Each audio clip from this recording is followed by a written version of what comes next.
good Mini Blocks? You're watching Mini Blocks Vlogs. This is The Floor, that's Spider-Man, and today I want to talk to you about the Mighty Morphin Power Rangers. Now, I feel like people that would watch my channel would know me, and therefore they would know things that I like, things that I grew up with. But also, the Power Rangers isn't something that I've really talked about. I've always tried to make it focused on also what it is that I'm doing, and given that this month is Mega Construx Mighty Morphin Power Rangers sets are brand new out, and therefore I've decided to make it Morphin Month to kick off 2017.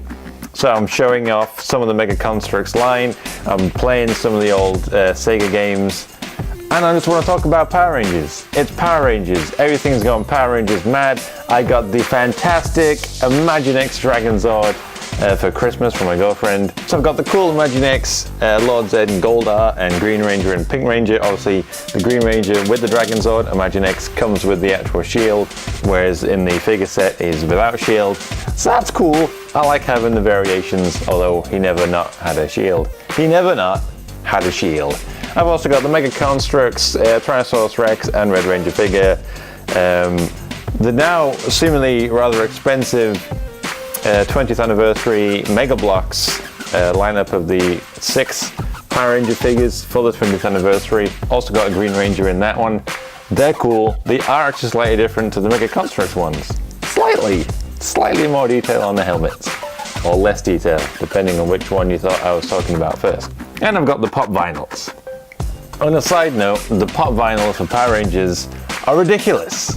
I remember seeing I think I probably talked about this in the pop vinyl rant, but I remember seeing the White Ranger pop vinyl and the Red Ranger pop vinyl and the Pink Ranger pop vinyl actually, all on Styling Online. That's where I got a lot of my t-shirts from, so if you're a fan of nerd culture and all this kind of stuff, check them out, they're cool. And I remember seeing them there for $9.99, and I used to look at them and think, I'm gonna get those one day, and then I didn't. And now like, to try and get the White Ranger pop vinyl is like 400 to 600 pounds. It's madness, absolutely madness. And then recently, as of later part of last year, they've launched Yellow, Blue and Black with the green, who's still not out yet, this month I think. And then they've also done new White, Red and Pink. You can tell the difference because the new White, Red and Pink are in a bit of a pose, whereas the old ones are just in your standard sort of default stance. So there is a difference. So at least you're going to get them and you can finish off your set, but obviously they're not going to be the first run of them. But on that basis, I don't really care. The movie's coming out. I've also pre-ordered those ones. They look kind of cool. I think they look better in pop vinyl form than I remember them looking like in the picture and whatnot. So Power Rangers. What does Power Rangers mean to me? Simple. If I'm going to pick one thing that like encompasses my childhood, one thing, if it was going to be summed up in one word, which is 2 and also 4 in its entirety, is the Mighty Morphin Power Rangers. I can't even begin to explain how much I love the Power Rangers. Like, I remember they just turning up on TV, and I used to watch them just repeats every day before school. It used to be on GMTV Live, I think. They used to chuck some on there just after the news. Used to sit there eating my cereal, waiting to go to school and watching the Power Rangers. Every Saturday morning you had the new episode, and I know that my parents wanted to go out a couple of times, and I was just like, I can't. It's Power Rangers. You don't understand. And it's insane. It's insane to think how much that one show really sort of connects with me. I mean, well, I'm 30 years old this year, so back in 1991, was it when the Power Rangers came out? 91, 94, 93, 93, 92, could be 91. I don't know. I should really know that as a fact. But I was young anyway. But if you want to talk about nostalgia, there's an element of things that you're nostalgic about that you always look back on. And I find that the things that I'm most nostalgic about are what happened when I was like young. There's more TV shows and things that I'm really drawn to and gravitate to that are properties and IPs that existed when I was growing up. When you sort of hit like teenagers things, there's a lot of stuff in there that I've just discarded. Like I like it, I remember liking it, but I'm not like nostalgic about it. So I think there's an element of that to it as well, and Power Rangers fell at the right time. But like, when you really start to put your head together and really sort of construct it, the idea is teenagers, superheroes, dinosaurs, giant robots, and fighting each other. Like realistically, there's a lot of stuff going into that actually appeals greatly. And obviously when you grow older, and like comic books are a massive part of my life, so superheroes is a huge part of my life. And when you really start to think about it, like the Power Rangers are just superheroes, and I was, you can see your line of thought. And obviously for 2017 to launch the brand new Power Rangers reboot film makes an awful lot of sense, because superhero stuff's gone completely out. Over the roof, out the roof, through the roof. The ceiling has been surpassed by the by the Power Rangers, by the superpowers. Doesn't know. I don't know what I'm trying to say. Power Rangers the movie. I'm playing the video game. You can find that on last week and also this week. I'll finish it off. Me playing the Power Rangers the movie on the Sega Mega Drive, not the Genesis, not the SNES. Eat it. I'm trying to sort of tell the story of Power Rangers the movie. Like when you were a kid in the 90s and your favorite TV show, and they announced that they're making a film, like at the cinema, the Power Rangers at the cinema. Everything that you love, but a film. Like that just takes it to a huge other level, and it seems like that's more acceptable now. Not acceptable, but more common. Whereas like growing up, Power Rangers was TV, so to get your favorite TV show releasing a feature film was mind-blowing. Like even now I'm trying to think back in it, I can't get my head around how it actually fell into place. Like I know they're not canon, like they're kind of canon, but they're not canon. The events in the film are never mentioned in the show, so it's sort of, it happens and then boom, and then they carry on, and it's sort of disconnected. And playing the game, I can't quite figure my head out. Thunder Megazord and Ninja Zord and regular Zord, and how it sort of worked, I don't know. But basically, when the film came out, I couldn't comprehend how awesome that was going to be. And I remember my parents saying that we're going to go watch it, and I can't remember an element of my childhood where I was more excited than when they drove me to the cinema to watch Mighty Morphin Power Rangers the movie. I sang the theme tune the entire journey. I'm not joking. I love the Power Rangers. I was obsessed with it. And weirdly, I've never stopped being obsessed with it. You look at Mini Blocks. Not that one so much, but this is the nice, I don't know if you can see it or not, iron beading of what my girlfriend made me for my birthday, which is my logo. But there's a reason why the Mini Blocks logo is green. There's a reason I'm wearing a green shirt. Green is my favorite color. Green with evil changed my life, I'm fairly sure it's the same for a lot of people, but the Power Rangers format was fine. It was, you'd put it on, there'd be some sort of silly subplot of, Rita's trying to make them swap bodies, or they forget things, or they don't know who they are. There's all sorts of silly things going on. But at the core base of it, Rita creates Monster, they fight Monster, they then fight Monster again, or they meet Monster whilst fighting Putty, and then they fight the Monster, and they morph, and then Monster gets big, they get the Zords out, they battle, they win, and then obviously the resolution of them getting the memories back, or whatever, if it was. And it's that, it literally is that. You watch the show, it is that format for every single episode for a lot of episodes. But as a kid, that's awesome. But when they did Green with Evil, even as a kid, and especially to this day, it's this format for this long, you're so used to it, then one episode and just smashes that format to smithereens, where Tommy is introduced. He then becomes the Green Power Ranger, who is badass as anything else, and he defeats the Power Rangers. He smashes up the command center, the Zords are gone, Zordon's out, everything has been turned upside down, and the episode ends. It's like, what the hell? They spend so long making this format and making you used to how it's going to work, and then they just turn it upside down and smash it to smithereens, and it's awesome. You can't not forget that. And then obviously they get past that, they defeat him, Rita loses his control, and then he joins the Power Rangers. He's got a Dragon Zord and a dagger, and he plays the dagger like a flute, and the Dragon Zord comes out of the water.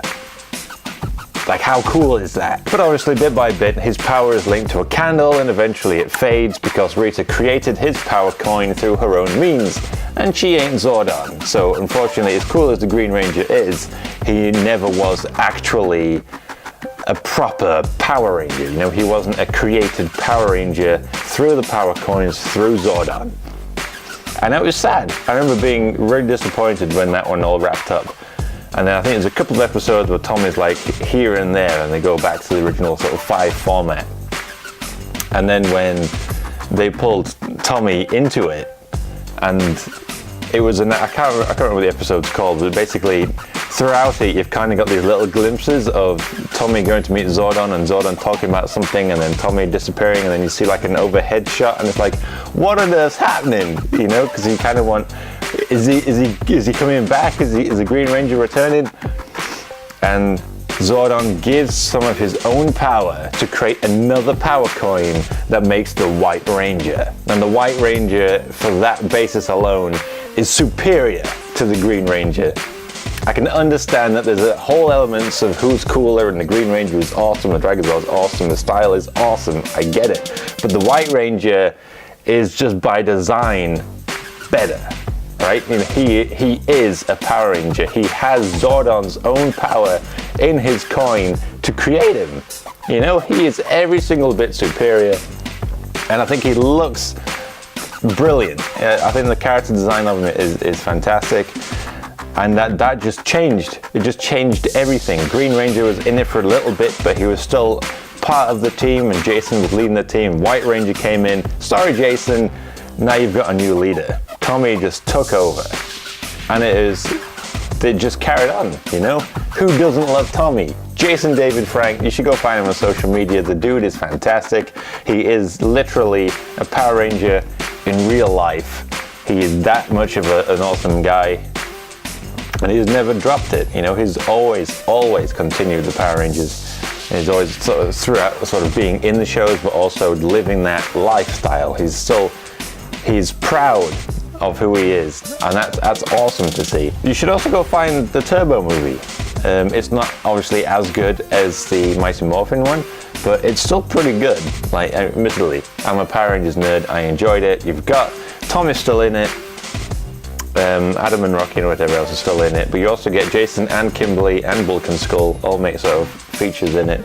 So it's good. You should definitely check it out. It's different. Having cars as Zords is not as good by a long shot. Without it being too long of a discussion, but like I remember in college, Fox Kids, or Jetix as it became, started showing reruns of the original show, and it was on at like early hours of the morning, and my dad used to tape them for me back on VHS tapes. And I remember telling my friends at college that Power Rangers is back on Jetix, and people thought that was weird. Right? People thought that was weird that I was, 17, 18 years old, and I was excited to rewatch the Mighty Morphin Power Rangers. Like, I never forgot that. I used to watch the film fairly regularly. I've still got it. I kind of feel like watching it again at some point soon, just because I'm very much engrossed in the Power Rangers. But like, to me that wasn't weird. To me it was like, I now have an opportunity to watch this show that changed my life, Obviously now you can get it on demand, you can buy the DVDs. I don't own them because unfortunately rewatching it, it's not as good. I mean, it's good, and the specific moments in it are very good, but there's a lot of the same episode in there. But Power Rangers is definitely something that's stuck with me and continues to stick with me, and I think it always will stick with me. I love the Power Rangers, and the Power Rangers reboot was my most anticipated film. I'm less excited for it now by seeing some of the footage from it. Still very excited for it, but it's definitely a different take, which is probably a good thing. But for me to rant about that, just tune in next week, Monday, Miniblogs Vlogs, 5 p.m. Monday, and I'll talk about Power Rangers, the movie reboot, and sort of what my expectations are, or what I'm sort of looking forward to. But because of the films coming out, there's an awful lot of great possibilities for what you might be able to find this year. And obviously Mega Construx bringing these Power Ranger sets back into circulation. and themed on the original Mighty Morphin show was the one thing that I really wanted to happen this year. And it's happened, and it continues to happen, so we're going to see how that one plays out throughout 2017, but I'll talk about what more I want from the Mighty Morphin Power Ranger license on next week's show when I talk about the new Power Rangers movie. Do you like Power Rangers? Did you grow up in the same era that I did, or have you gone back to it and found it recently, or what Power Rangers show was on whilst you were growing up? Because Dino Thunder is cool. That's the only one I watched because Tom is back in it as the Black Ranger, but that's kind of irrelevant. What else do you like? Do you love the Power Rangers? Are you excited for the new film? Let me know in the comments down below, or for a more direct way to get in touch with me or ask me any questions, then send me an email to miniblocksquestions@mbq@mail.com. But make sure to keep it locked to my channel for more from Mighty Morphin Month. I'll have the unboxing of the Command Center up from last week. I'm going to have more Let's Plays from Power Rangers, the movie game, this week, and then I'll unbox either the construction set, or the Saber-Toothed Tiger. I'm not really sure. What else do you want to see? It's Power Rangers. It's awesome. 2017 is off to a fantastic start. Power Rangers is more or less everything that I ever want. Thanks for watching. Thank you very much for watching my video. Make sure to hit that subscribe button down below to stay up the latest from my channel. You can find me on Facebook, Twitter, Instagram, and Pinterest under Miniblocks. What else would it be? And for some more Power Rangers content, then go find me unboxing the Command Center from Mega Construx over Miniblocks Unboxed, or find me battling Ivan Ooze in Power Rangers the movie on the Sega Mega Drive over Miniblocks Plays. But for everything else, Ivan Ooze, Power Rangers, Mega Construx, and toys, make sure to keep it locked to Miniblocks.